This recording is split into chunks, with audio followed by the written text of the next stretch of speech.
Hi everyone, good afternoon. Welcome to today's webinar entitled Passive Income Made Simple, Copy the Investing Strategy of Money Wise Engineer. So, I'm pretty sure what I would bet to you guys is kahit beginners kayo or advanced na kayo, may mapupulot pa rin kayo from today's webinar. So, without further ado, actually, I want you guys to stay until the end of this webinar kasi at the end, may papasagot kami na feedback form and then we're going to pick two winners who will win exclusive merchandise from Dragonfly. So, without further ado, I would like to hand it over to Sir John. And si Sir John yung magiging moderator and host natin for today. So, Sir John, take it away. So, hi everyone. So, as with the title, we are here to learn to copy or emulate the investing strategy of the Money Wise Engineer, who internally we fondly refer to as Tita Glo. So, brief background lang about Tita Glo. Tita Glo is a chemical engineer by trade. She worked in the FMCG industry or fast-moving consumer goods in the industry. We're talking about shampoos, soaps, laundry, detergents, and the like. In the course of her career, she became a member of our beloved OFW community, having stints in Japan and Singapore. She advocates financial literacy by sharing her savings and investment knowledge passionately, helping Filipinos achieve financial goals through practical advice and inspiration. Let us all please welcome Tita Glo. Hi, Tita Glo. Hello, Sir Jan. Hello, good afternoon sa inyong lahat. And syempre, maraming salamat sa warm introduction. And it's great to be here with all of you sa webinar na ito. And syempre, excited na ako sa ating magiging kwentuhan ngayong araw na ito. All right. So for today's webinar, next slide, please. So for today's webinar, we will get to know the personal investing journey of the MoneyWise engineer. We will also get an inside look into her investment strategy and how she applied this in the real world through a portfolio showcase. Then we will discuss how you can easily copy Tita Glo's portfolio and in the process, learn by doing. We will then end it with a Q&A. So before we begin, I'd like to elaborate on why we are doing this webinar. When I started my career as a professional trader, trading the US markets in Feb of 2020, yes, 24 years ago, the prevailing lesson that I learned is that importante maging lone wolf, meaning you block out all the noise and you trade your plan, you plan your trade, you trade your plan, but you don't listen to anybody else. But over the years, I realized that this is not applicable to the vast majority of investors. Why? Being a trader was my full-time job. But for most people, may iba-ibang full-time jobs, right? You have your day jobs and hindi mo naman kaya tutukan yung market every minute and every second. So I realized that it's important to help investors learn from experienced investors and provide them with actionable investment ideas. That is why nag-focus kami in Dragonfly sa community-based investing with the Creator Circle, the Investing Club, and the Signature Portfolio, where you can copy and learn from seasoned investors. Okay, with that, let's begin. Yes.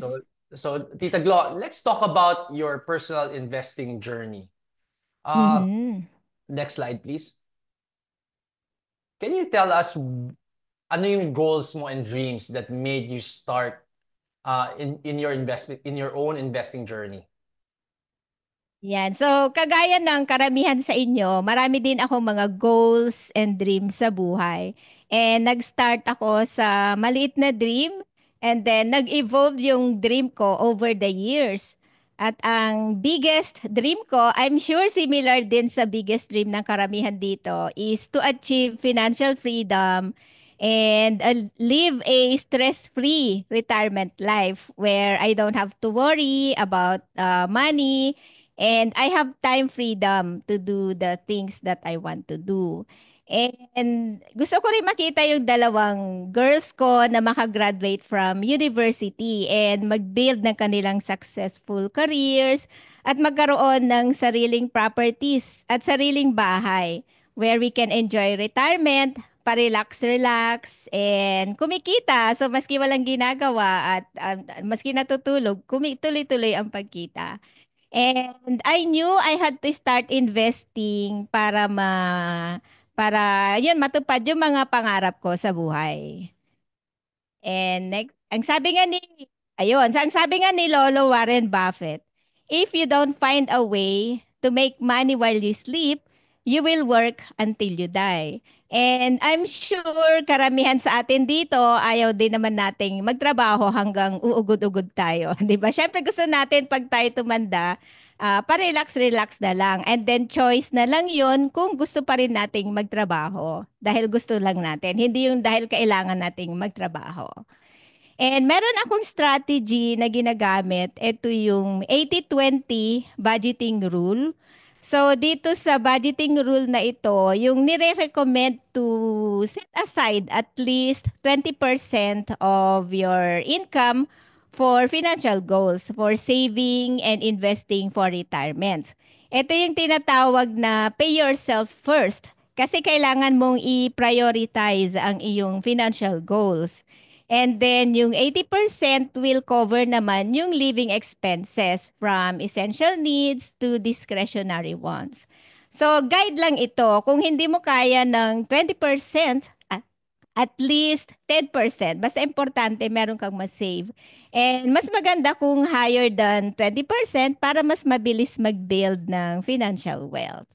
And yun, basta sa akin kasi, I make sure na I live below my means. Kasi lumaki ako sa simpleng buhay, laking probinsya ako. So, hindi ako maluho. So, I make sure na mas mababa yung magagastos ko compared sa income na nakukuha ko.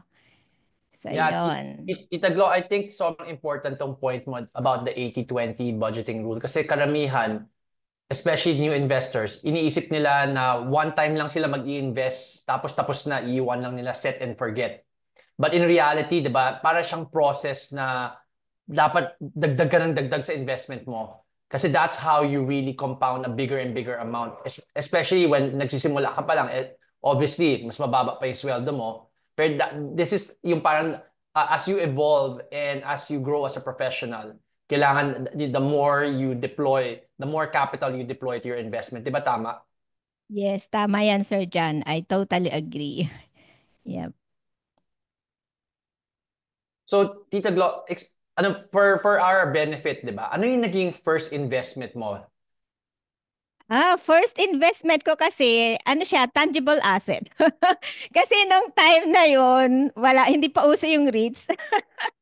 Kaya ang uso-uso noon mga real estate properties tapos ang dami mga ahente sa office, mga kakilala. So ito yung unang investment ko. So bumili ako ng residential lot somewhere in Santa Rosa, Laguna. So binili ko ito noong year 2002.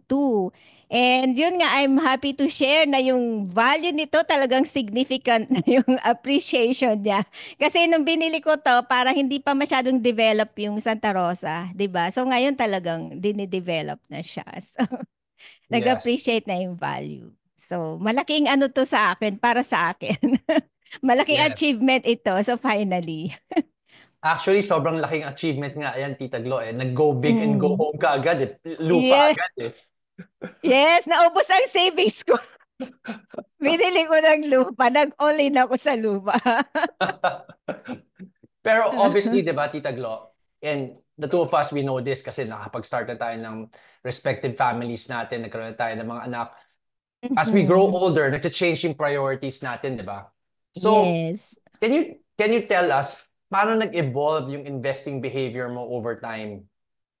Naku. Maano yung kwento ko dito? Kasi talagang yung investing journey ko, nag-evolve siya significantly over time.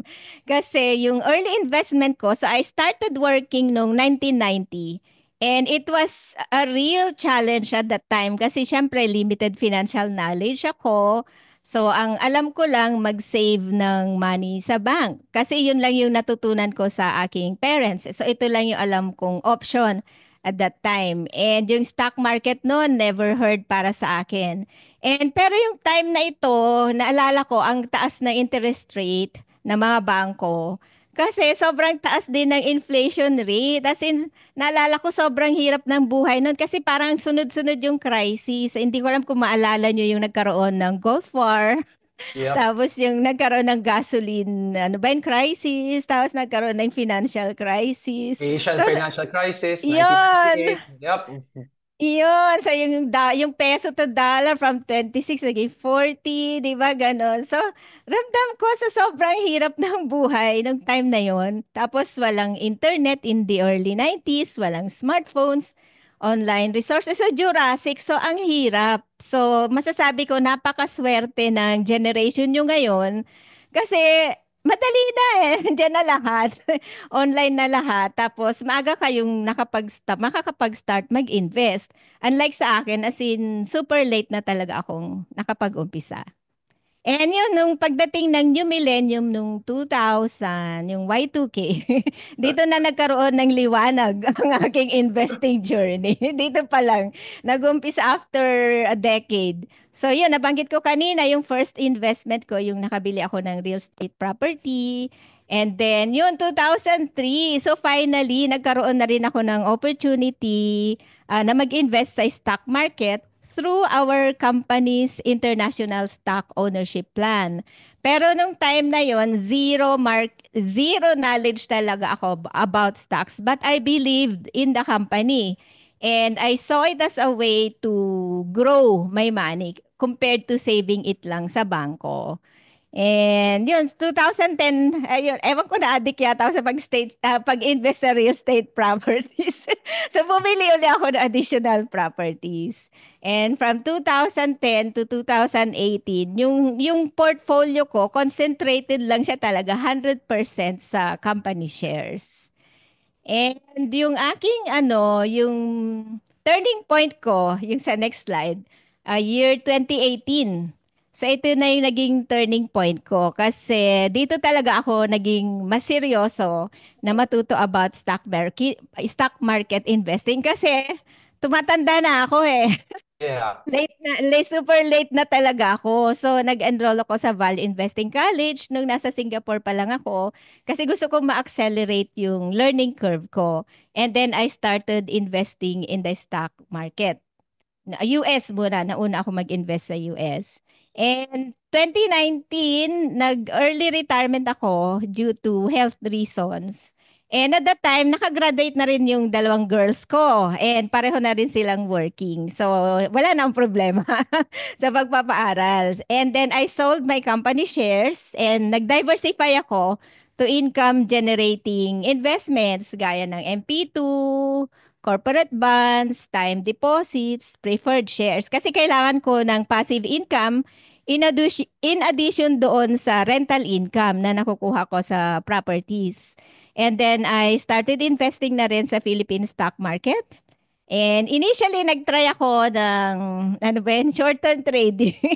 Kaya lang wala akong clear trading strategy. So, I lost money. So, I shifted to buying dividend stocks.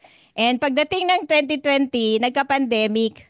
And I decided to stop kasi at that time, mas priority ko cash preservation. Kasi 'di ba, may health issues ako, so may mga pre-existing conditions ako, so medyo delikado. So kailangan ko ng cash, i-preserve yung cash. And around August 2023, so I decided to resume investing sa stock market. And dito na ako naging mas aggressive. Kasi since malaki pa yung allocation ko sa cash, kinonvert ko siya to investment. So from 2023 to 2024, so nag-accumulate ako ng REITs and dividend stocks. Kasi at that time, puro undervalued pa. Ang sarap mag-shopping ng Yes. REITs at dividend stocks noon. Kasi super undervalued siya. So talagang all-in ba? Yung nag-all-in na ako. Pero lang ako, bumili in tranches ng iba-ibang stocks. And dito na nabuo yung aking signature dividend portfolio. So, Ayun. looking at your timeline, Tita Glo, 'di ba? Would you say na do you wish na nag-start ka earlier, this is for the benefit talaga ng mga bagong investor. 'Di ba? Ako, I personally tell my kids na dapat the moment na mag-graduate ka, you should start investing right away, right? Kasi iba talaga pag meron kang mahabang time horizon to invest, right? Yes, tama Sir John. Kasi yung compounding 'di ba? Mas maano mo yung Yeah. benefit nun pag nag-start ka ng maaga. So saan kasi parang super late. So parang nangyari ginawa ko, ano bang tawag doon? Nag-cramming ako. Yung ginawa ko. So the good thing is since magaling ako mag-save kasi nga nasanay ako sa simpleng buhay. So kuripot ako. So doon ako bumawi yun nga I tried to save as much as I can para nga to compensate yung hindi nga agad ako nakapag-start ng maaga. Yeah, for me nga, Mm. Tita Glo, ang key talaga is habang bata kayo, delay gratification, 'di ba? Kasi Mm-mm. mas kailangan mo yung pera later on in life, eh. Right? Kasi Yes, yes. especially pag patapos na yung career mo, that's when meron talaga the trifecta of syempre yung skill set natin mas nagiging obsolete na tapos tumatanda na tayo, the loss of income from our steady income from our jobs, that's a time na mas kailangan mo yung pera. It's not when you're young. That's when dapat Mm-mm. talaga invest ka ng invest. Yeah. So, yun nga din, syempre nung time na 90s, talagang matindi rin yung financial struggles kasi ang hirap talaga Correct. ng buhay nun. Sa Yes. isang dekada. Naalala ko yun as in, ang hirap ng buhay. So, yun, swerte talaga ng generation ngayon. Yep, yep. Yeah, but I wish I could have started earlier. Pero yun nga lang, better late than never. I agree. I Di agree. ba? O Yeah. sige, Tita Glo, ito yung ano, para makita ng mga viewers yung fruits of your labor.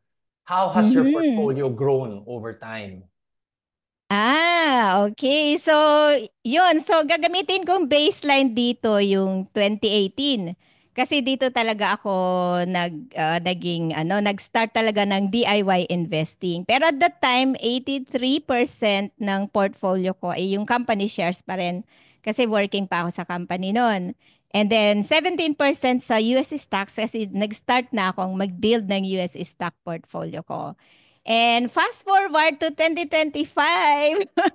So, ibang-iba na itsura ng portfolio ko. So, well-diversified na siya to growth stocks yung sa US and then mga income generating. So, mostly income generating investments, mga assets like time deposits, preferred shares, bonds.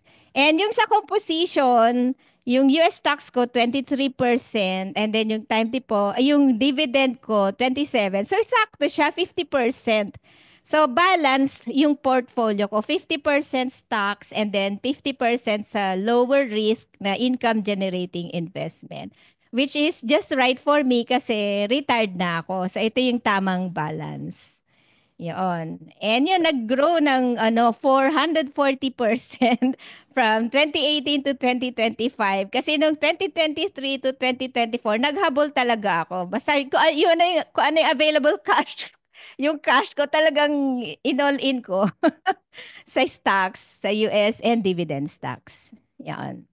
Sobrang very inspiring, Tita Glo. Ang laki ng growth. And talaga that's yeah, like what you're saying, ikaw talaga hinabol mo, 'di ba? But imagine mo kung wari if you're beginning pa lang as an investor, you're in your 20s, ang Mhm. haba talaga ng time horizon mo, eh. So pwede mo talaga pa konti-konti in pag-allocate to your investment and you can use the power of compounding to grow it.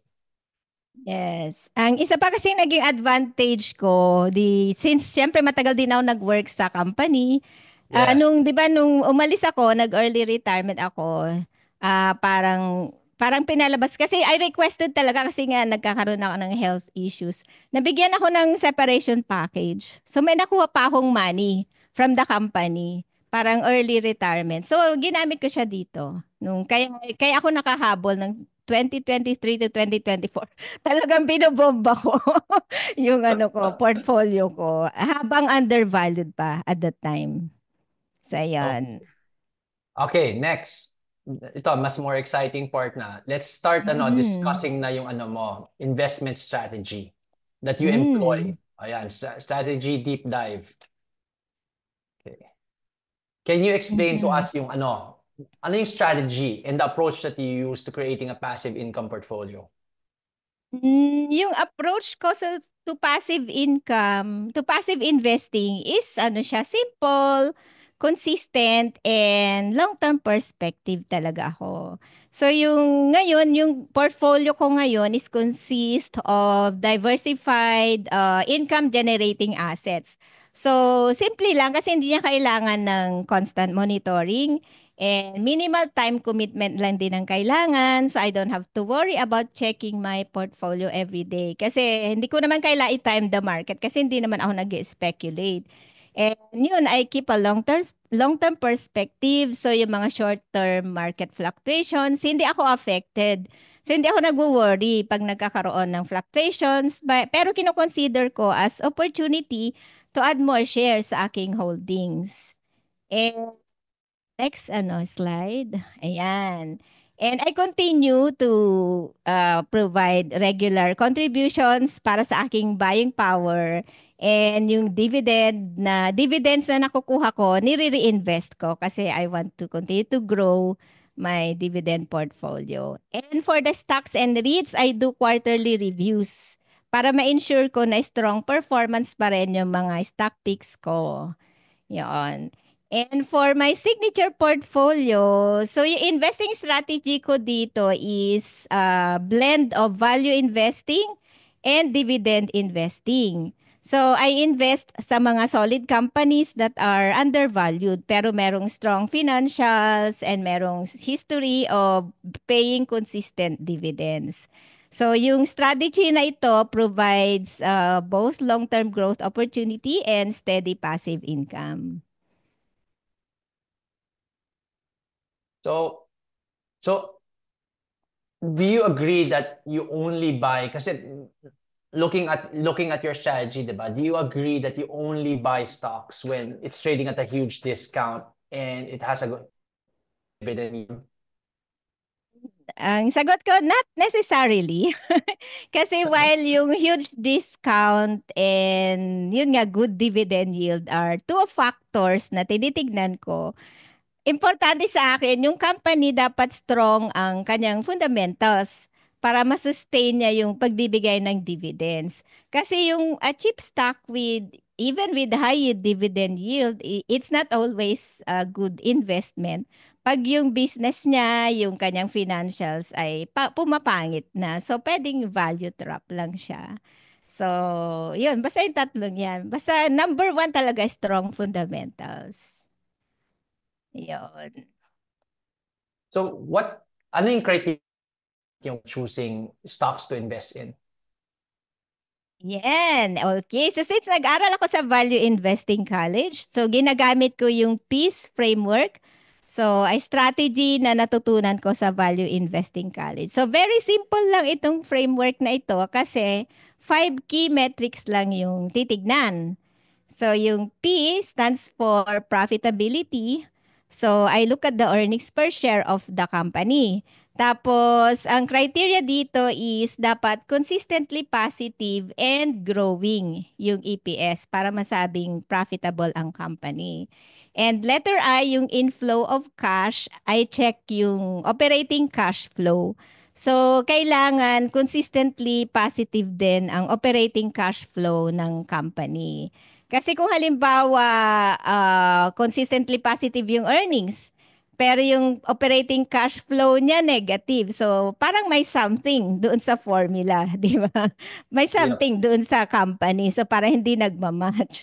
So, ibig sabihin, hindi nagge-generate ng cash yung company from its business operations. So, parang red flag siya. And efficiency, I check yung return on equity. So, syempre, ang preferred return on equity ko is 15% or higher para masabi kong highly efficient yung company in generating profits from its shareholders' equity. And pero kung mas mababa naman sa 15%, ay compare with industry average. So at least comparable siya. Hindi siya dapat lower versus industry average.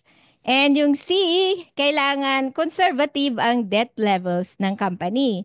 So, ang target ko is below 1.0 or below 100%.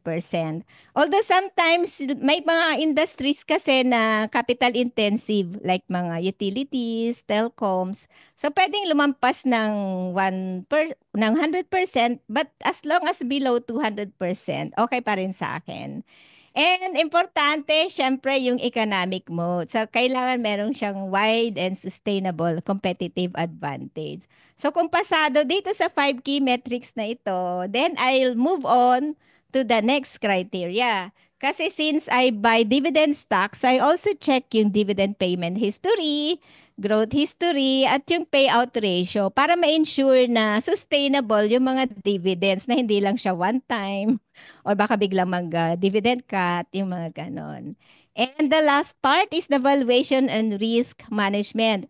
So before I buy, I calculate the intrinsic value para malaman ko yung buy below price. And then, naglalagay ako ng margin of safety para meron akong buffer or protection. Like in case na mali yung estimate ko na intrinsic value or nagkaroon ng market correction, biglang bumaba yung share price. So, kumbaga may buffer pa rin ako to minimize risk.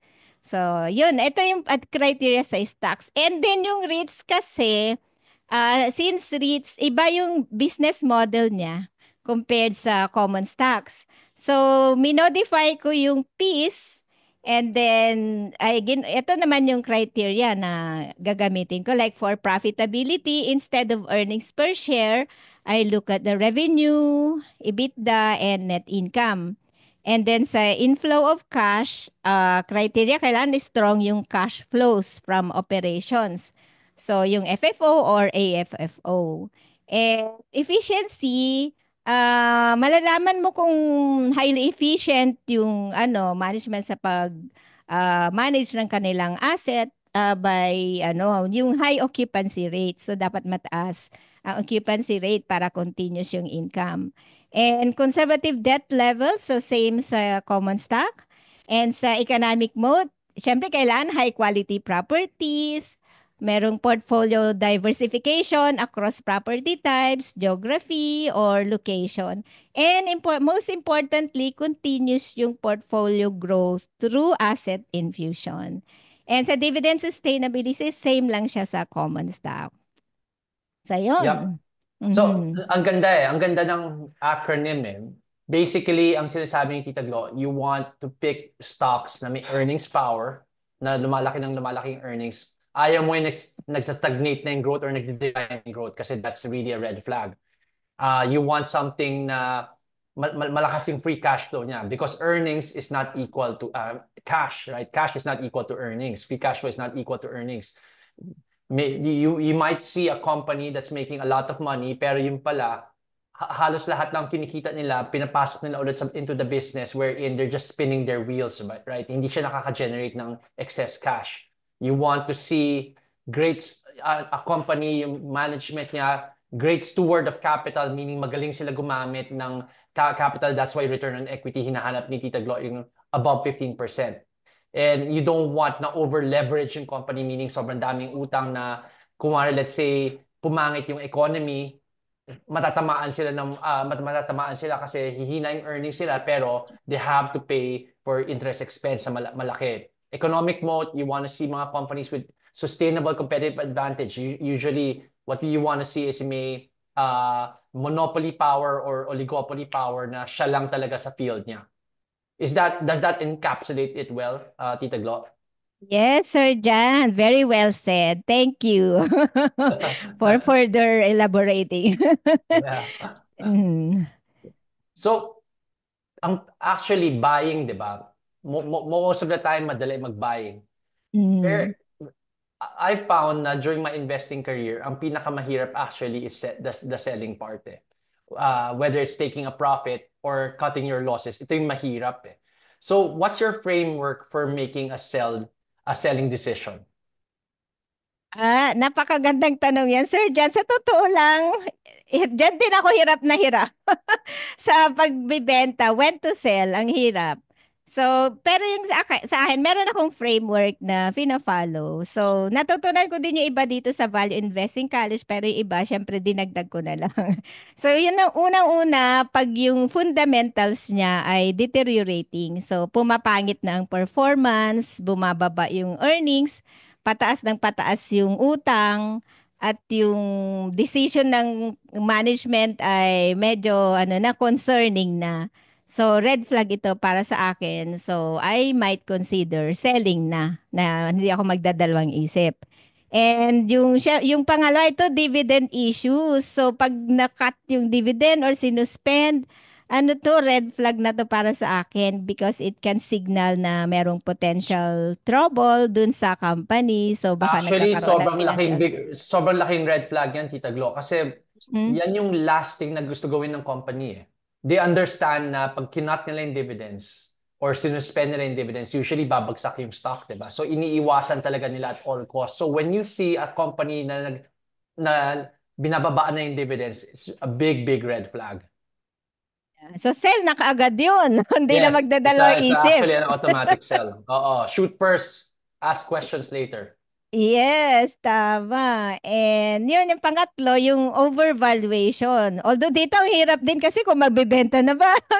Di ba? Pag halimbawa nag-exceed na siya. Yung sobrang, sa akin siguro, pag sobrang layo na niya sa intrinsic value. Kasi at some point kasi, magre-revert yung price. Babalik din siya sa kanya intrinsic value. So, syempre, kailangan na mag-take profit para hindi masayang. Kasi baka mamaya kwarta na maging bato pa. Mm. 'Di ba? Tama. Tas mailipat sa ibang investment opportunities kasi marami namang pwedeng paglipatan. And yung next naman is opportunity cost. Kung halimbawa merong stock na napili ko tapos stagnant na siya. So wala akong nakikitang growth. So, yun, pwedeng ibenta na. Actually, may experience ako dito eh. DDMPR kasi isa sa unang reason na nabili ko. So, since nakikita kong parang stagnant na yung DDMPR Yep. at parang wala nang pakialam yung management, walang asset infusion since na IPO, I decided to sell.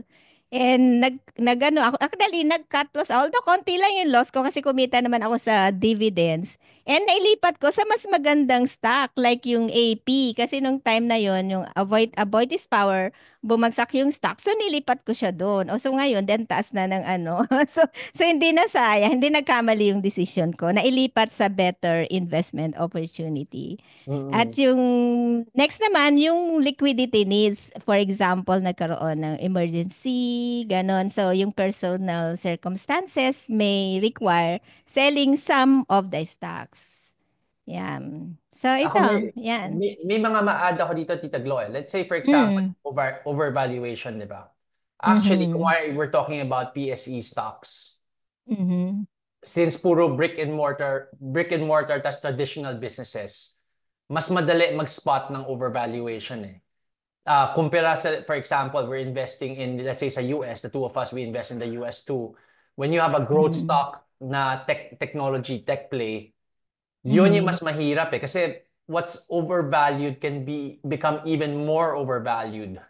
Different eh, di ba? Yeah. Kasi nahihirapan yung mga analysts. Ito yung palagi sinasabi, nahihirapan yung mga analysts na i-project yung out years, meaning yung mga years beyond 2, 3 years. Kasi like for example, if you back in the day, yung Netflix in 2010 when it was starting its original programming, hindi nila mapinta yung exact how many subscribers magsa-subscribe sa Netflix because of this or that. So hindi siya katulad ng brick and mortar na bilang mo, okay, bibili sila ng let's say 10,000 na pairs of shoes or 10,000 pairs of lipstick. Different eh. It's different for a tech play.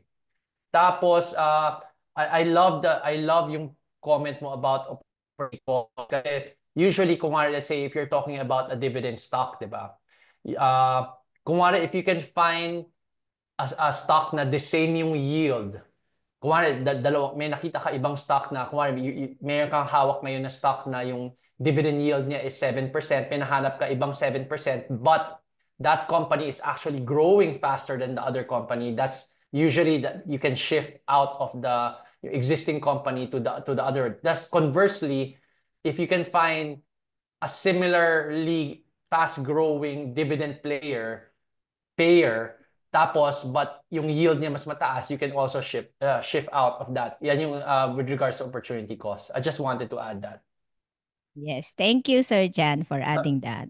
Okay, next Mm. slide. Ito na. Okay, gusto namin Uy. yung portfolio as I mentioned earlier.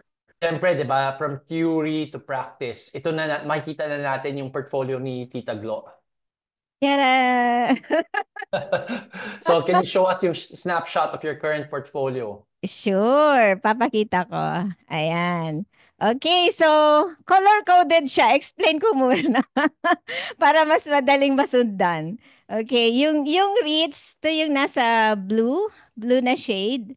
And kasama din yung isang realty estate na stock. And then yung orange pala, ito yung mga high yield dividend stocks. And yung green naman na shade, ito yung mga defensive stocks, mga utilities. So dito, yung core holdings ko, yung mga top 10 holdings ko, make up 72% of my total portfolio. At ang core holdings ko ay ang top 3 REITs, yung RCR, A-REIT, and C-REIT. At kasama dito yung tatlong favorite ng karamihan na high dividend yield stocks, LTG, SCC, and yun, sa mga lahat ng defensive stocks, pinakyaw ko na yung TEL, Meralco, Globe, AP, and then nagdagdag ako, meron akong bagong defensive stock, yung MWC. So kakadagdag ko lang kasi nagkaroon ng buying opportunity nung nag-dip yung price to 26 pesos. And dinagdag ko rin, mahilig din ako sa consumer staples. Kasi nung nag-check ako, particularly sa food and beverage. Kasi nung nag-check ako ng earnings, yun, so nakita ko talaga yung Keeper, yung GSMI, RFM, Pure Gold, hindi masyadong affected yung earnings nila, maski nung pandemic, so nag-grow sila. So, siya parang essential, necessity din siya, parang yung mga utilities and telecom. So, dinagdag ko sila dito sa aking portfolio, secondary holdings. So, yun. And ngayon, pag halimbawa, bibili ako, priority ko magdagdag ng stocks sa mga shares, sa mga nasa core holdings ko. Pero pag wala akong makitang pasok sa aking buy below price, so bumibili ako, doon ako naghahanap sa aking mga secondary holdings. And yun yung red, yun yung alak. Yung mga mahilig sa manginginom. Keeper. So medyo lumaki na rin yung holdings ko sa Keeper. Kasi maganda din yung performance niya at hindi rin siya affected ng pandemic. Marami pa rin manginginom maski nung pandemic. Yun. I think si Kuya John nasa audience ngayon eh. If I'm not Ay, ganun mistaken. ba? Nandiyan ka ba? Hello, Kuya Jan. Favorite niya yan. Yes. Ayan. So may question ka, Sir John, sa aking portfolio or may Yes. input ka? Actually, ito actually makikita niyo yung portfolio ni Tita Glo sa signature portfolio in the Dragonfly app so that you can easily copy it. Tapos later we'll do the mobile demo. Pero my question, Tita Glo, kanina you were mentioning, 'di ba? So let's say nakakatanggap ka na ng mga dividends, 'di ba? So quarterly nakakatanggap ka ng dividends. For the benefit of the audience, re-repeat ko lang. Usually, gusto mo siya i-reinvest sa core holdings mo. Pero pag yung Yes. core holdings mo is above yung buy below price mo, na at this point in time, they are expensive, doon ka naghahanap ng diversification play. Is that correct? Yes, yes, that's correct. Kasi gusto ko magamit ko. Ayoko tambay yung buying power ko. Sayang din yung cost opportunity, di ba? So, Oo. naghahanap ako na ibang paglalagyan. Do you ever, let's say for example, do you ever that instead of, let's say kung wala ka talaga mahanap even sa diversification play, do you bother putting it, let's say for example, sa money market muna habang naghihintay? Ako kasi nilalagay ko sa dividend paying fund. Kasi yun, merong monthly. tried yung money market fund. Pero since Oo. na-mention mo siya, sige, I will check it out. Yung sa money, pero sa money market fund ba, parang makukuha mo kaagad or meron bang holding period? Like, kailan 1 month Actually, or one day. two? You can Ah, withdraw 1 day anytime, just lang. one day. Yeah. Yun Ah. yun ang naging preferred ano ko parang pang-park muna. Kasi one Mhm. day tapos then but you have to withdraw before 10 a.m. Tapos the next day Ah. i-credit to ng Manulife. It's a good way to at least may yield palagi. It's Yeah. not bad eh. It's not bad eh. Net yield niya Ah. mga 4.5% eh. So it's not bad. Yeah. Isang option kasi, digital bank. So, nilalike mo Oh, sa Maya yes. kasi meron siyang 6%, kaso may 20% tax pa siya. Correct, So, correct. Maya yung option ko.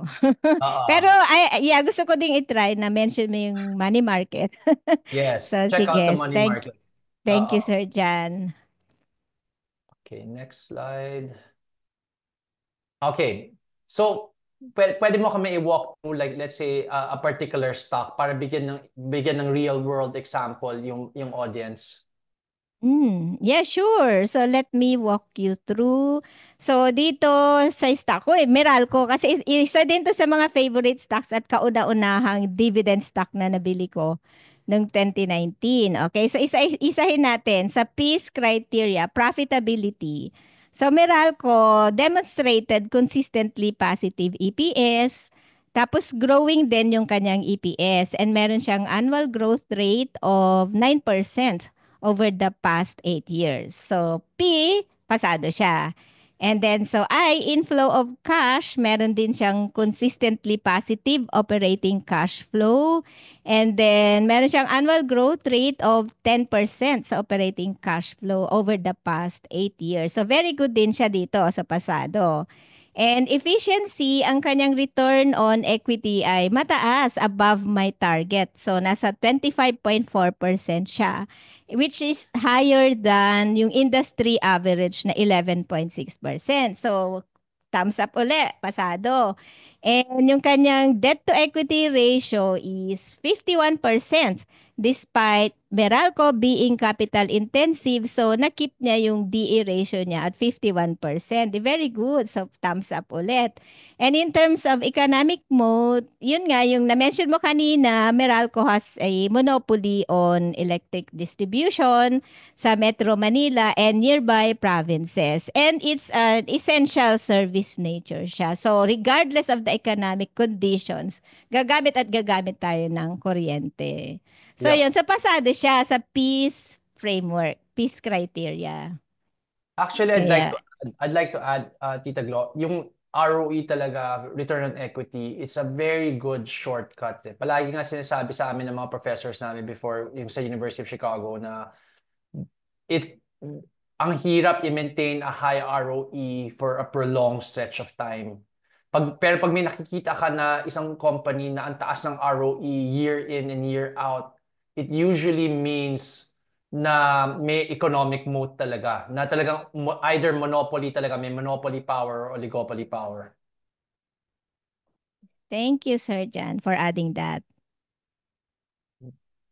Ayun. So ito, syempre since dividend stocks ang investment ko, so I also check yung dividend payment history. So consistent dividend payer siya. Although bumaba lang nung 2021 to yung time na nagka-pandemic. Pero yung past 5 years, ano niya, growth rate niya ay nasa 6%. So which still good. So growing pa rin. Growing Yeah. ang dividends niya. Ayan. So pasado. And then nung time na binili ko ito noong 2023, undervalued pa siya noon kasi average price ko dito nasa 350. Kaya lang after that biglang tumaas na. So hindi na ako nakapagdagdag. Yeah, 490 na, ang galing. Mm, So good. So All right, 350. next slide, Yep. please. Okay, Mhm. how do you see your portfolio? This is a hard question, diba? Because no one can really see into the future. But how do you see your portfolio evolving in the next 1 to 2 years? Yeah. So over the next 1 to 2 years, syempre, uh, I plan to keep my long-term perspective. So investing for the long term pa rin ako. And yung sa PSE portfolio ko, gusto ko pa ring expand and grow yung aking dividend portfolio. Kasi ito yung priority ko yung income.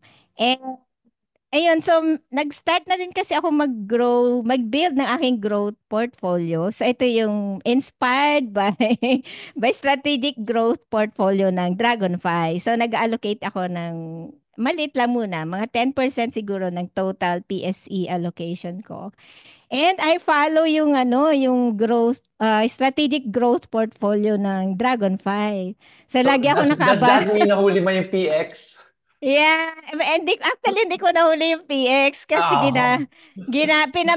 pinili ko yung RCR kasi 'di ba bumaba din yung price ng RCR. So sabi ko priority ko mag RCR. Pero yung Converge nakabili ako, yung Plus and PNB. Kasi yung tatlong Nice. stocks na yon pasok din sila sa aking trading setup. So meron din akong sariling trading setup using weekly time frame. So usually nagma-match yung trading setup nyo sa trading setup ko, nagma-match. Kaya nakakabili ako. So ngayon, I have three na parehas sa inyo. Converge, plus pala nabenta ko na. Yes, PNB. yes. PNB. Sayang nga yung yung PX. Hindi ako nakapasok. And yung ayun, gusto ko rin i-rebalance yung sa yung income generating. In some sense, yung mga lower risk kasi masyadong mataas yung nasa time deposit ko. Nasa 22%. Mas mababa yung interest nun mas madali kikitain ko doon. So, bala kong increase yung allocation ko sa MP2, preferred shares and funds. And sa US portfolio ko, ang objective ko kasi ito is for long-term growth. Yeah. Maswerte kasi ako maaga ako nag-invest dito Kaya like yung Apple, Google, ang laki na parang more than 300 plus na yung gain ko dito since I invested. So, I plan to, Congratulations. Galing. thank you. I plan to maintain lang yung holdings ko and then i-reinvest ko lang yung dividends doon. Pero in terms of adding capital, priority ko yung sa dividend stocks ko. Kasi, Yeah. syempre, kailangan ko ng income. So, Yes. yun. What's the next slide? Okay, how to copy and learn. Uh, so I have here, magkakaroon tayo ng mobile demo so those who are interested in copying the investment strategy ni Tita Glo, or if you want to copy talaga the portfolio. So in the app, you go to signature portfolios, tapos makikita niyo at the top, makikita MoneyWise Engineer portfolio. So here, makikita niyo yung full portfolio ni Tita Glo here. Pero obviously, as what mentioned by Tita Glo, some of them are overvalued na, so wala sa buy below niya. So ito yung mga within buy range. So then you just click next, so you can buy the whole portfolio. So essentially, it's gonna be that easy to copy yung portfolio ni Tita Glo. One of the reasons why we really went into this is because of my belief na talaga it would really, si Tita Glo kasi, di ba? You're outsourcing the research process to her. And this will really help investors kasi nakita ko talaga when we started Dragonfly na malaki talaga yung knowledge gap, especially for new investors. And so this is a way to help you get started in your investing journey and to learn in the process. Kasi hopefully one day you can do it yourself. Okay, next slide. Okay, before we go into the Q&A portion, I just like to introduce the audience kasi I'm not sure if some of you guys may not have a Dragonfly account, but Dragonfly just became the first SEC accredited PERA administrator. So what is PERA? PERA stands for Personal Equity Retirement Account. It's a tax advantage retirement account. So some of the benefits include tax credit of 5% on all contribution. So for Filipino residents, you'll get 10,000 if you invest a maximum of 200,000. For OFWs, that's additional 20,000. But this is where it becomes very, very, very powerful. If you structure your compensation sa company mo, you will and put a portion of your income, the company will contribute a portion of your income to your pera. You save in accordance with your marginal tax bracket. In the next slide, I will explain that, but that is the real power of pera. So all income earned from investments and reinvestments are tax-free. So there's no dividend tax. There is no withholding tax on fixed income securities. As a matter of fact, one of the money markets that we will be featuring in under the pera account currently. So it's a BPI money market pera fund. It's actually yielding net 6.35%. That's really amazing. Kasi kung let's say for example, in a non-pera money market fund, like let's say yung sa Manulife right now, it's around 4.5%. So you can really see the power of pera. So all income earned, right? So there's also no estate taxes. So this is really a way of building generational wealth.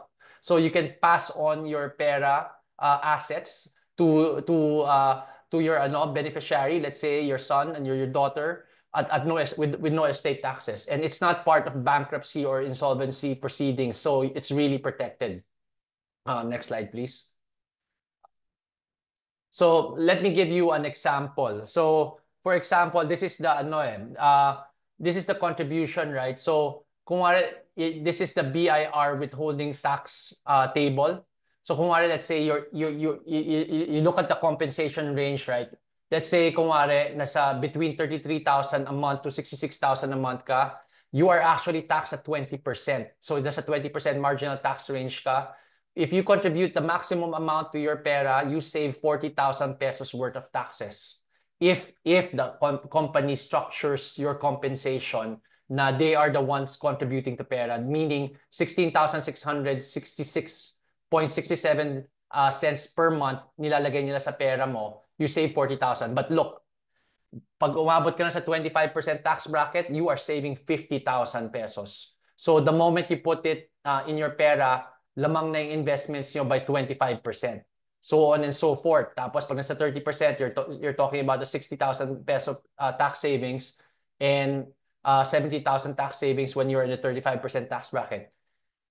And amazingly, even if your company is the one contributing your pera, you still get the 5% tax credit according to the BSP. So you get an additional 10,000 per year. So essentially, you're saving 50,000 when you're in the 20% tax bracket, 60,000 when you're in 25% tax bracket, 70,000 when you're in the 30% tax bracket, and 80,000 a year in tax savings when you are in the 35% tax bracket. So this is really the most powerful vehicle na nakita ko. The moment we started Dragonfly, I really was talagang hell-bent on pursuing the pera kasi I really saw the power of retirement accounts while I was staying in the US. It's called the 401k, and it's really again, it can help Filipinos retire with dignity. Next slide, please. So on this slide, I demonstrate, like I gave a hypothetical example. Let's say you are in the 30% tax bracket, right? Tapos you contribute the maximum amount or 16,666.67 pesos a month in your pera.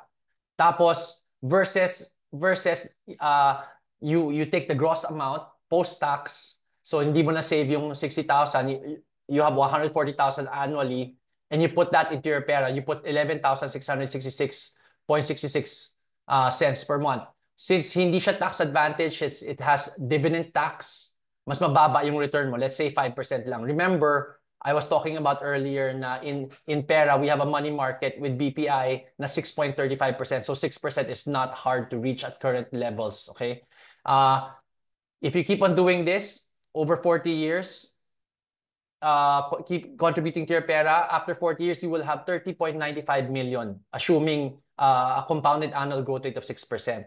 Versus kung it's not in the pera and it's not tax advantage, you only grow it at 5%, you only end up with 16.9 million. So the difference is staggering at 14.04 million. So we intend to have pera accounts by June to July of this year. So stay tuned. With that, let's go to the Q&A.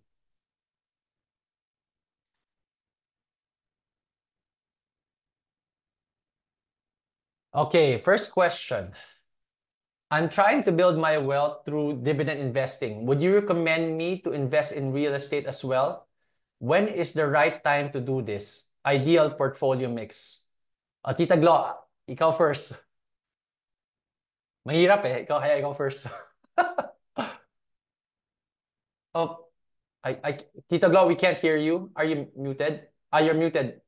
Nakamute pala ako, sorry. Ah, Nakamute pala. So kung trying to build wealth through dividend investing, ah I think mas better mag-focus sa dividend investing kasi mas maliit yung capital na kailangan mo para makapag-start, 'di ba?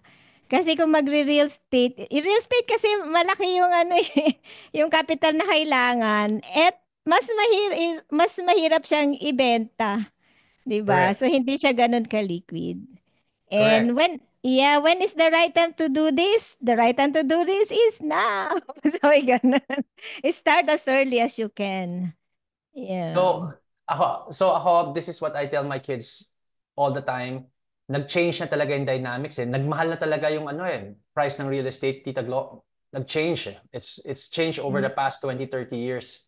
Uh, Mhm. and I always tell them, you have to remember your primary resident, meaning primary residence is not an investment. The house that you are staying in, you will never sell, and it's not income generating. So you could never consider it as an investment because why? Because chances are, that house, yung bahay na yan, gusto mo ipamana sa next generation eh. So, never mo siya ma-monetize. So, hindi talaga siya investment. Okay, syempre, obviously, we all want a house to stay. Wala, that's not even that's not even in question, right? But as far as investing goes, if you are a young person, if I were you talaga, devote your capital to building wealth through dividend investing or other forms of investing. Let's say growth investing sa US or something like that. Why do I say this? Because in investing, what is small can become big. Let's say, for example, over the next 20, 30 years, let's say tumaas ang real estate. I actually computed this eh. So I graduated 1999. From the year 2000, most major villages in NCR, the NCR region from the year 2000 to 2024, the compounded annual growth rate of yung pagtaas ng property prices ng mga villages is 9%. 9 point something percent. So hindi ganun kataas. So in reality, if you actually outperform that with your investments sa financial markets, let's say you are able to grow your investments at a 15, 20%. So even though after 20 years, mahal na yung lupa, actually tinalo mo yung compounded rate of return eh. So you shouldn't think about the nominal value of the land. Think about the real value when you factor in inflation and opportunity cost of capital. That's how you should think about it. Pero if I were a young person and I was at that point in time, I never inherited a single cent from my parents before. Kasi so it was through my investing activities that I was able to afford my own place and all that. And pag inuna mo yung real estate, kung let's say naghulog-hulugan ka sa real estate, in reality, wala ka nang pang-invest. Kasi sobrang laki eh. It's too big. It's too big of an amount and wala na matitira. Yeah.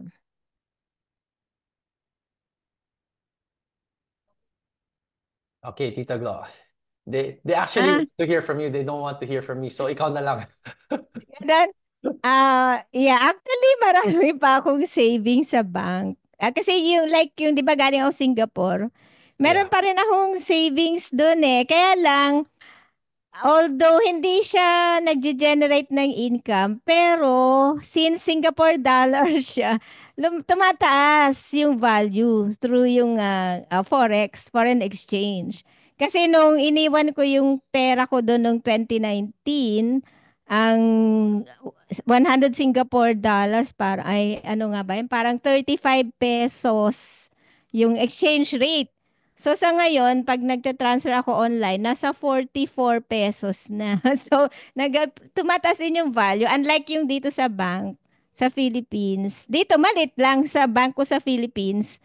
In terms of percentage, siguro mga... Teka, magkano ba? Siguro yung total ko, mga 5%. Mga 5%. Yeah. Pero pag idagdag ko yung nasa Singapore, malaki pa. Yes. Yeah. Sa Ako to mga be nasa 10 to 15% pa, ganun. Ako to be honest, since remember ano ako eh. So my first job coming out of college was I was in a Standard Chartered Bank. That's from then on I was a professional trader before I became, an entrepreneur and whatnot. But ako I have very little in banks kasi sobrang aggressive ko kasi it's really my core competency. Investing is really my core competency eh. So ako I mean, I can't say 100%, but almost 100% nasa mga brokerages ko. It's either I have my Philippine brokerage, I have my US brokerage. I'm super aggressive kasi yun nga, it's my core competency and I try to grow it as fast as I can. Yan talaga, that is really my main goal. I grow it as fast as I can. I have very little in my bank. Palagi na lang akong kulang ng pera pag bayaran na ng credit card. Tapos mag-wire ako ng pera. That is the truth. Oh, kasi sayang din kasi, 'di ba, Sayang, yung sayang. opportunity cost, 'di ba? Cash, Kaya cash, cash is not making anything, right? hindi. Parang sobrang liit. Sobrang liit Sobrang to liit. even Although nowadays because of digital banks, matataas yung interest, not bad.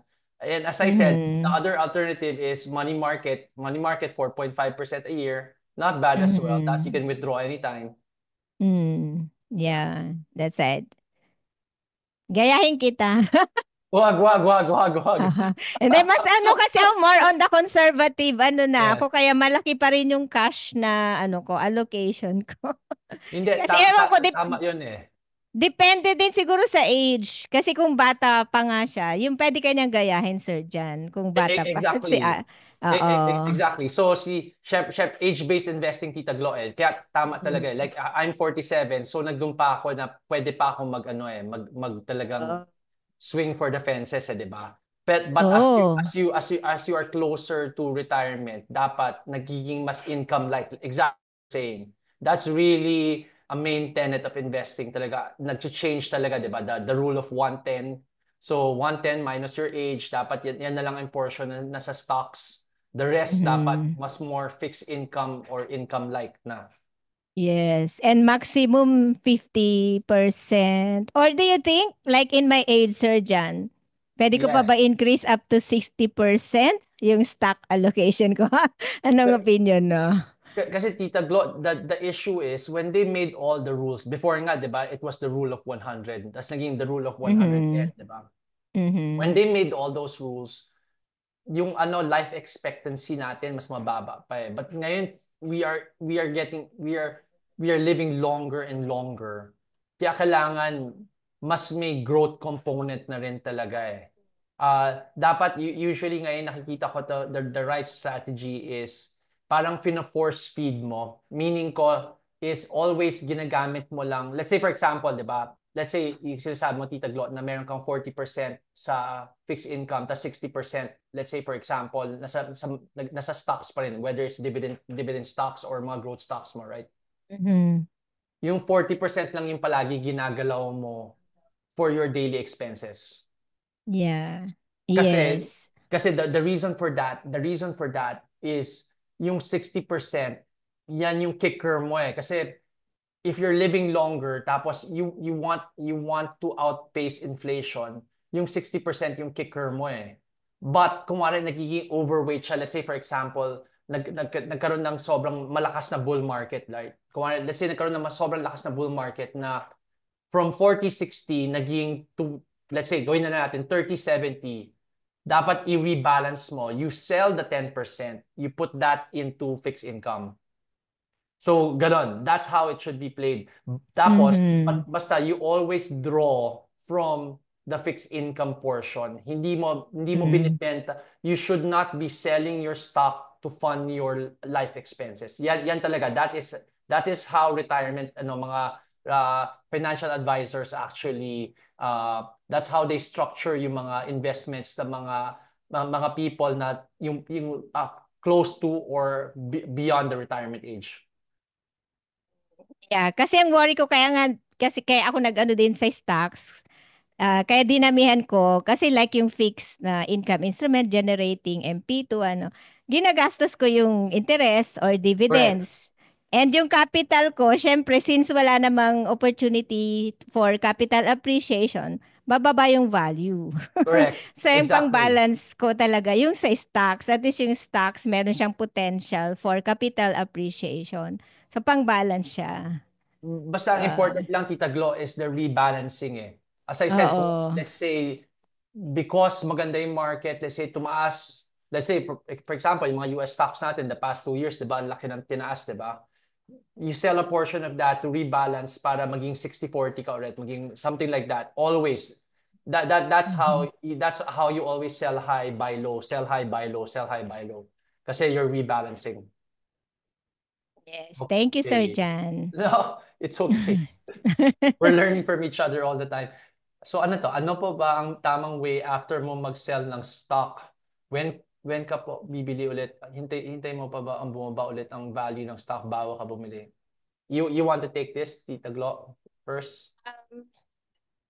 Sa totoo lang, hindi kasi ako nagbebenta ng stock as much as possible. So yung sa dividend portfolio ko, hindi pa ako nakapagbenta. Doon lang ako nagbebenta sa mga sa mga growth stocks. So kung when bibili, kung merong bagong trading alert yung Dragonfly. So, yan, kung meron ka agad nakitang opportunity na paglilipatan, so why not? Pwede kang bumili. Kasi marami talagang mahanap. Pero if you want to make your life easier, mag-abang sa trading alert ng Dragonfly. Kasi dati ako talagang nag-i-spend pa ako ng time, maghanap, mag-chart, yung mga ganon. So, buti Yes. nga ngayon, much simplified na siya. So, kumbaga, merong trading alert ang Dragon. So, yun na lang i-check ko, di ba? Na-simplify pa yung buhay ko.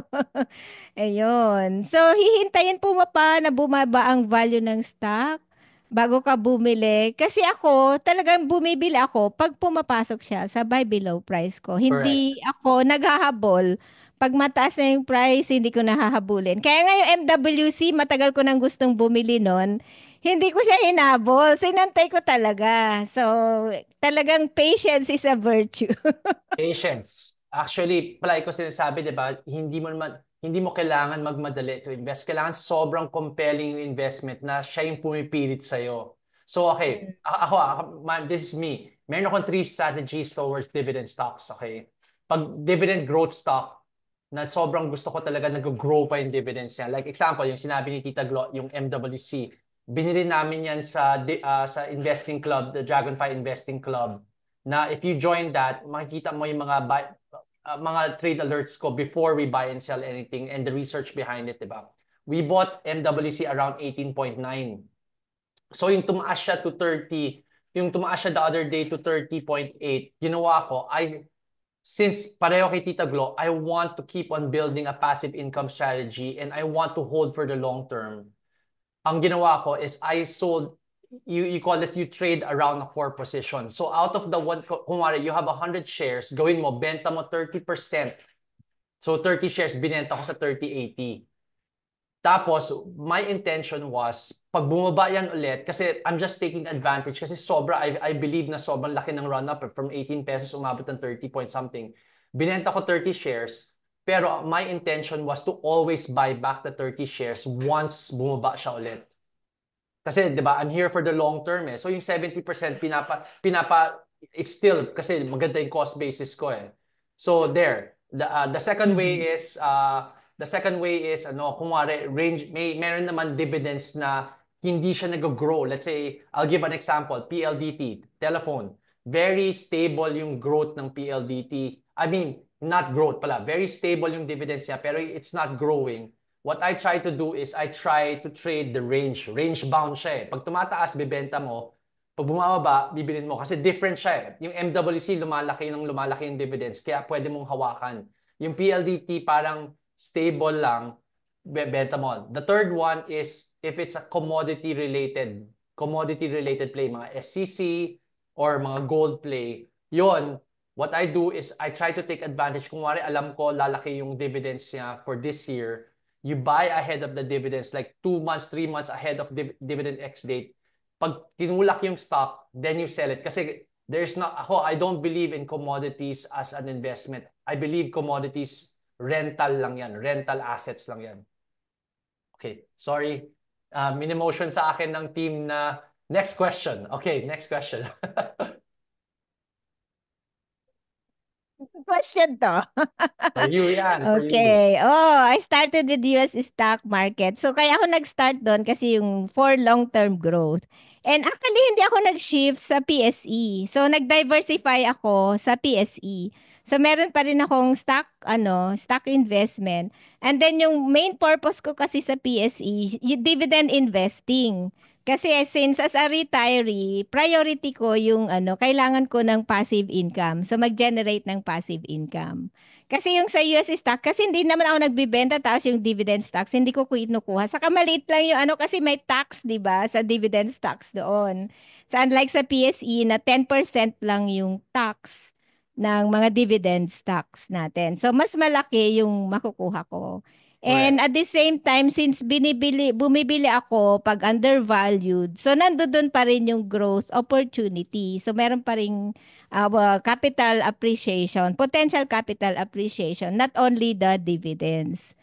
Ayun. So, pero syempre kung mas bata pa ako, baka magfo-focus ako sa US stocks. Since nag-iba na yung objective ko dahil sa age ko, iba na yung priority ko. Yun nga na-mention mo kanina, Sir Jan, nag-iba yung Yes. priorities habang tumatagal. So, yun yung naging Okay. strategy ko.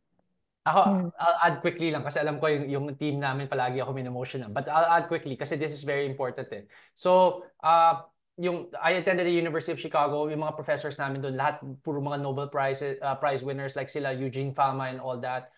And ito yung nangyari sa US market. So, I love the US market because as tama si Tita Glo, I love yung growth, di ba? So, pre-2010, total return ng S&P 500 was tied to dividends. Post-2010, only 15% comes from dividends. What happened? Kasi the law changed. Mas naging tax advantage ang buying back stock versus giving out dividends. So nangyari, namatay yung value investing sa US, naging momentum market, naging growth in momentum market. So paliit na yung dividend yield niya. Okay. Sa PSEI, tama si Tita Glo, dito, if you look at the PSEI, puro mga oligopolies and monopolies, right? The biggest companies na talagang walang makaka-disrupt. So, kaya nila magbigay example, Manila Water, there's only two, Manila Water or Maynilad. Meralco, there's Meralco. Aboitiz Power, second largest, ganun. So, you're talking about talagang dividend payers, and as you grow older, importante talaga, mas nag-shift ka towards income paying versus growth. Kasi, okay, what if you're buying Nvidia? What if you're buying Nvidia sa US market, di ba? Tapos hawak-hawak mo siya, but you're already 70 years old. Biglang nagkaroon ng bear market sa US na yung Nvidia, I've been holding Nvidia for 5 years now. 6 years na. 6 years na ako nag-buy and sell, buy and sell, buy and sell Nvidia. And every time Nvidia corrects, it's a 50% correction. It's not a 20, it's not a 15, 10% correction, it's a 50% correction. So you're 70 years old, Nvidia corrects 50%, yung nest egg mo nakatali sa Nvidia, so you have 50% less money for your retirement. So that's the answer. Yes, thank you. Okay, how much is the safest number of shares to acquire if monthly mag-invest? Kasi like me, I just joined Dragonfly. I started stocks because of MoneyWise Engineer. Tingnan mo, lakas mo talaga, Tita Glo. Lakas ko. Thank you. I have no solid foundation pa as of now. I buy shares through MWE and Investing PH signature portfolio of Dragonfly. Do you have any opinion, Tita Glo? Safest number of shares. I think depende sa yung parang kaya mong invest. Kung kaya mong mabili yung minimum number of shares. So, Depende siguro sa budget na ma-set aside mo sa pag invest. Wala naman, yung para sa akin, wala namang safe number ng shares na kailangan bilhin on a monthly basis. Kasi nakadepende yan sa parang kung magkano inalat mo on a monthly basis na pag invest. So kung ilang shares yung kayang bilhin doon, yun yung mabibili mo. And syempre, ang mas safe pa rin sa akin kung bibilhin ko siya sa basta pasok sa buy below price. So yun yung mas titignan kong safe na But the number of shares, any number of shares. And mas maganda yung yung ano ba yun, yung tawag doon, yung hindi yung ad lot, yung board Oo, lot. wag. Ayun. Board Oo, lot. board lot. Yes. Kasi pag ad lot, mas mahal yun. Mas mahirap ibenta at mas mahal. So, board lot. Yun. Yun yung safe board lot.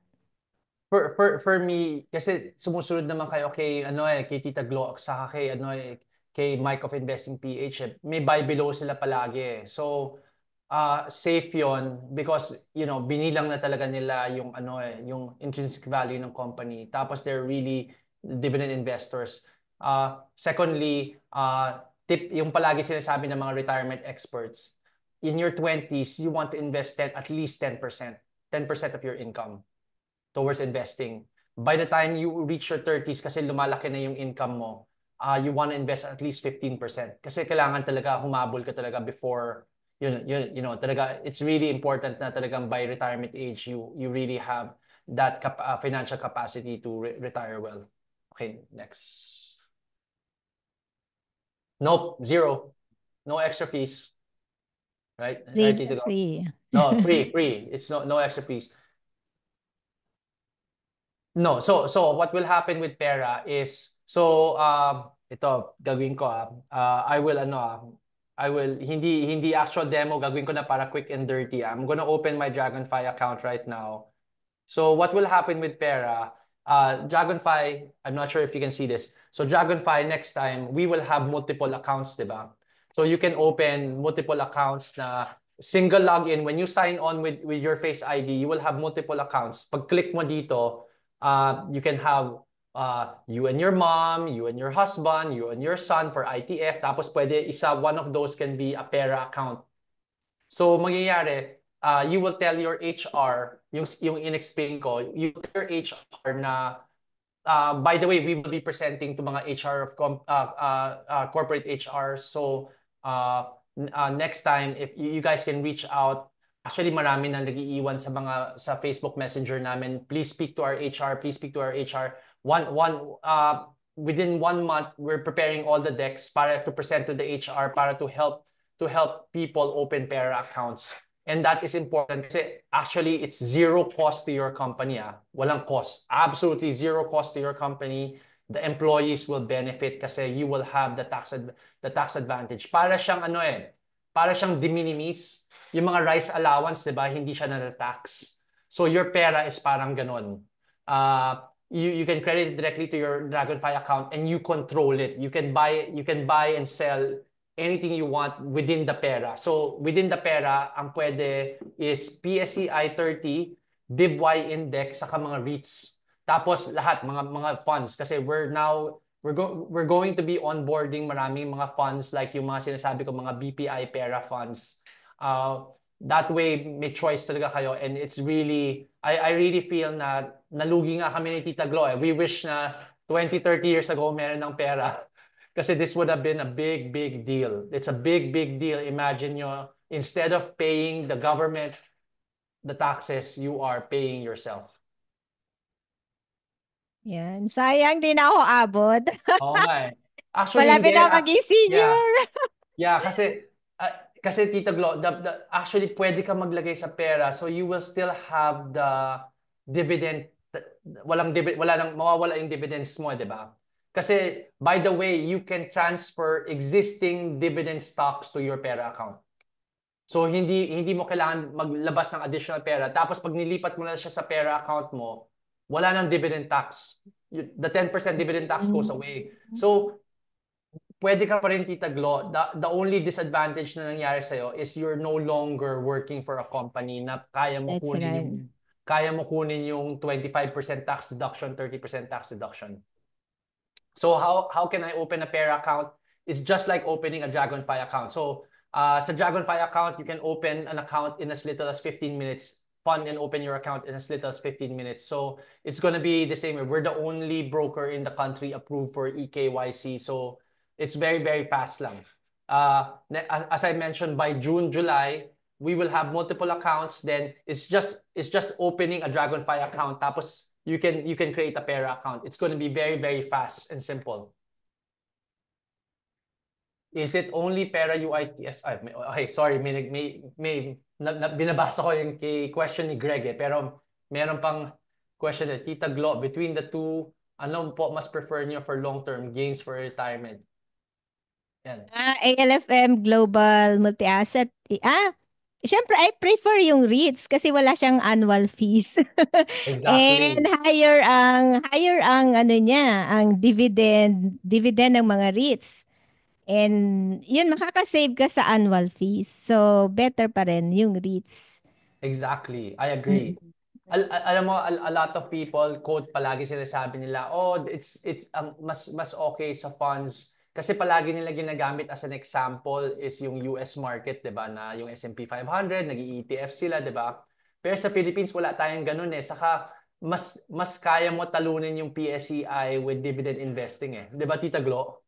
Parang Yes. hindi mo kailangan mag-invest in the PSEI, meaning yung hahanap ka ng fund that is benchmark against the PSEI. You don't need to do that. If you invest in dividend stocks and REITs, kaya mo talunin. For example,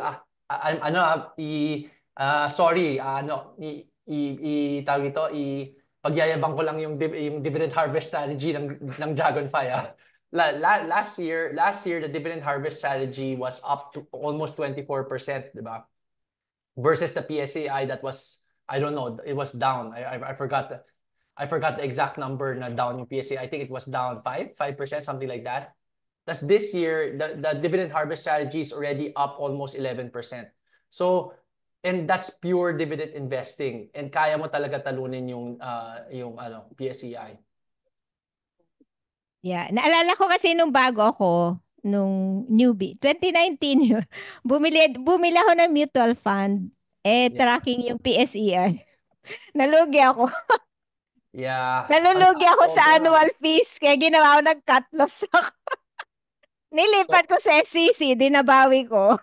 Yes, ang taas kasi ng fees to be honest. I mean, kaya nga ako, if you often hear me sa mga webinars, palagi ko hina-highlight yung money market kasi yun reasonable eh. And you cannot get that as a retail investor. Hindi tayo kaya mag-invest in BSP bills, Bangko Sentral bills directly. So the only way to get that yield is to invest in money market, ganun. But to be honest, yung mga stock-based funds and UITFs ang tataas ng fees. Yeah. And yun, answer ko lang, yung advantage lang kasi ng ALFM Global Multi-Asset Income Fund sa REITs, monthly, yung dividends ng ALFM. Yun nga lang, mas mababa na sa around 6%. Versus sa REITs, you can get as high as 7% or even higher hanggang 8% or 10% pag bumili ka ng VREIT. Di ba? Ayun. Yes.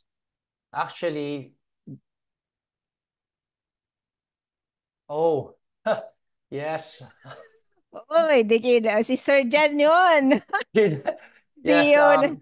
Yeah. We're very excited kasi I mean, ANC contacted us about Pera and Pera is a game changer. Ako talaga, mission talaga namin sa Dragonfly. I know, when you look at Dragonfly, palagi, we're always known for the best technology in terms of sa brokerage arm. But my ultimate goal is for Dragonfly to be known as the retirement company, the Filipino retirement company. Kasi that's what I really, there's really, nakikita ko talaga a pension gap. A pension gap na hindi talaga tayo ready for retirement. Like, paulit-ulit nga sinasabi ng BSP, di ba? Only 20% of senior citizens are covered by Social Security. And Social Security pays on average only 5,000 pesos a month, which is crazy. Tapos, Filipinos on average only save 3.5 months worth of income for their retirement. So pera is needed, and this one talaga is sobrang powerful. As I said, how can you go wrong? You're taking money that should have gone to taxes and putting it in your retirement account. And ito hawak mo, control mo. Meaning ko, you can buy a diversified set of dividend paying stocks. Tapos when you're 55, may passive income strategy ka na. I mean, may passive income stream ka na. Pagpasa mo yan sa anak, sa ano mo, when you bequeath it to the next generation, wala. There's no estate tax. Tapos pagbigay mo sa anak sa daughter mo, kumikita na sila from day one ng dividends. So it's really, really powerful. This is what the Philippines needs.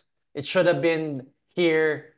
It should have been here 30 years ago, yung bata pa kami ni Tita Glo, but wala eh. Swerte ng current generation. You guys have pera. Swerte. And this is really, wala talaga. This is not a sales pitch. It's true. How can you go wrong when you take 60,000 worth of taxes that you should pay the government and make it your own? Like yung ginamit ko nga na example dun sa ANC interview, di ba? Kung wala, you are in the 30% tax bracket and you put your 200,000 pesos in your pera, kung wala, at A-REIT at 39 pesos, it's as if, gagamitin ko na yung calculator ko, ayoko magkamali. Sorry. Gagamitin yung calculator ko, I don't want to make a mistake. So, kung wala, at current price ng A-REIT at 39 pesos, in pera, it's as if you're paying for A-REIT at 27.3 pesos. Kasi hindi mo binayaran yung 30% tax mo sa income tax mo. So, lamang ka na agad. The moment you put it in your pera, lamang ka na. Tapos you're receiving dividends pa. How can that be? It's different. This one is the most powerful thing. Where's Tita Glo? Nawala si Tita Glo. Andun ulit. Yun, so since hindi na ako pwede sa pera, Sir John, yung anak ko na lang. Actually, Tita Glo, like what I told you, there's another way. There's another way. Pag ako sa'yo, yung mga dividend stocks mo, gawin mo 200,000 pesos worth of dividend stocks per year. Per year. Lagay mo sa pera mo. Lagay mo sa pera para pagpasa mo sa anak mo, walang estate tax. You avoid the 6% estate tax. So pagkuha ng ano, you said 2 daughters, diba? Pagkuha ng daughters mo, walang tax. So that's what you should do. That's what you should do. Yeah. So kahit sorry. Sorry. My fault. So pwede ko mag-transfer from the other Yes. broker.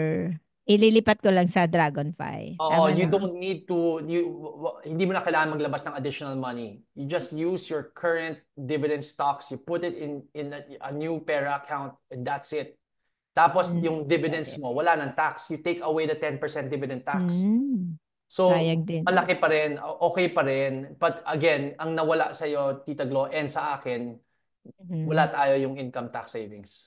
Right? So, but it's okay. Yun, at least for... Meron pa rin. Kaya nga, by the way, meron kaming si Mr. Injap donated 10 million pesos. For the first 2,000 pera accounts that will be open when we launch the pera, you will get 5,000 pesos free. Wow.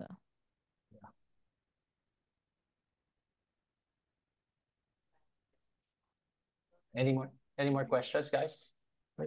All right. So thank you for that, Sir John and Tita Glo. Ako mismo, I learned a lot from you guys. And actually, I just wanted to invite everyone to answer this feedback form. So scan nyo lang yung QR code and maybe I'll give you guys 2 or 3 minutes to do so. So while scanning your QR code and answering your feedback form, pipili kasi ako mamaya in a while ng 2 winners of our exclusive Dragonfly merchandise. So while you guys are answering the feedback form, Sir John and Tita Glo, I just wanted to ask you a question lang, no? Kasi ako personally, I've had some trading, investing experience, no? And I think for a lot of people out there, around 25 years old, kakagraduate lang, they have their job already. Would you advise them to do multiple markets or invest in multiple markets o mas maganda yung nakafocus sila on 1 or 2 markets lang?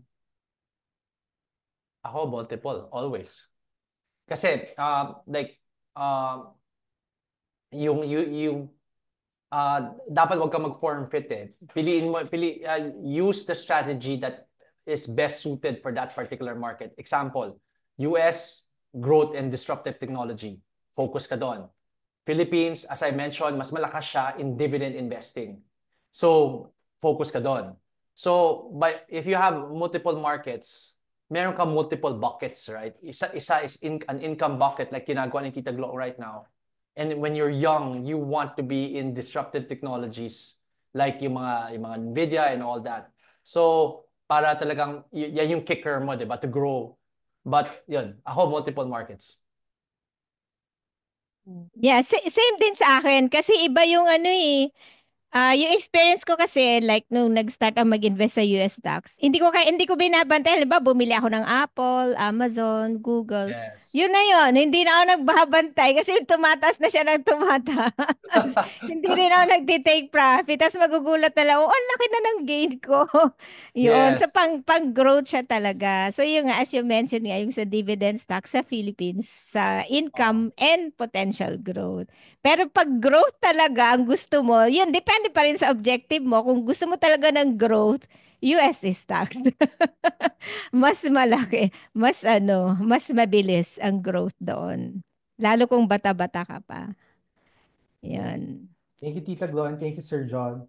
So now I would like to formally announce our winners of our exclusive merchandise.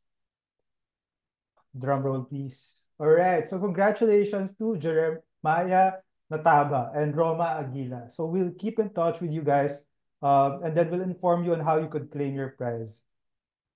So next, I would like to formally invite everyone on our upcoming webinar tomorrow. So bukas na. And this is going to be the part 2 of our technical analysis TV. So the first one was done last week. So tomorrow is the second one. So you may scan the QR code attached here para you guys can sign up. So while you are doing so, I would like to thank everyone, obviously, for being here today. I know na you guys are probably on the way to home na or nasa bahay na kayo, and you took the time and spent it with us to learn about the capital markets today and investing.